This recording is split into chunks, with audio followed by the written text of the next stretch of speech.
uphakamisa igagu lakithi? Awu kwanele Khumalo lo walibesi mfowethu. Walibesi, local le. Hayi local. Nami ubongani Khumalo lo. Ngwalibisa kodwa ngisuke eGoli. Ngise kumthandeni la. Ngise kwesikhofu. Igushi le. Igushi le. Igushi le. Igushi le. Angidlali kanjalo. Kusho ukuthi kusazokonakala ke makunje. Sazokonakala impela la mfowethu uma kafika nje isikhofu lapha hayi. Sazokonakala impela. Siyajabula ukuba khona kwakho Mhlonishwa sikufisela ubusuku obuhle namhlanje. Bonga mina mfowethu. Ayanda ngidlule okhulumayo ngicela umthandeni bakithi. Ngapho ayani. Ngaphi Putasi lele. Ay baba ngilinde wena bakithi ngicela uphuthuma ngilinde wena. Awuyindawo ngaphi emthandeni? Angiyindawo ngakafiki. Ufuna igushi. Straight. Right. Ubani lo? Hello, Sembizo wakamdluli Sibongo. Mdluli. Usuka ePetrodiff usifuna umthandeni. Hayibo simlindile, hayibo kuze kusekuseni. Nawu lindi isikhova la. Yebo. Ubani lo?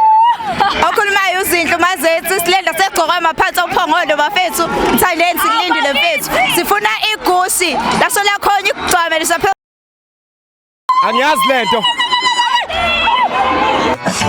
Ayi uyilinde kahle ke inkosi yakho mfowethu. Ayi. Host. Nayi lento. Umhlonishwa wami ozolinda umthandeni kamnandi kangaka. Kunjena nje kwiGatsheni Music Festival. Uyeza umthandeni mfowethu. Injani injabulo kuwe ukulinda iqhawe lakho namhlanje? Mfowethu ayikijabule angaba nayo ukudlula lena. Hayi. Ulinde nje igushi la ingakhona igushi nje. Kanti uyaweza na. Usuka bekudeni sojabula nawe namhlanje. Awuswebala amen. Awubakisa sajabula ukuzoba nawe endaweni yangithi ophongolo. Uphephe Mhlonishwa. Hayi ngiyabonga mfowethu.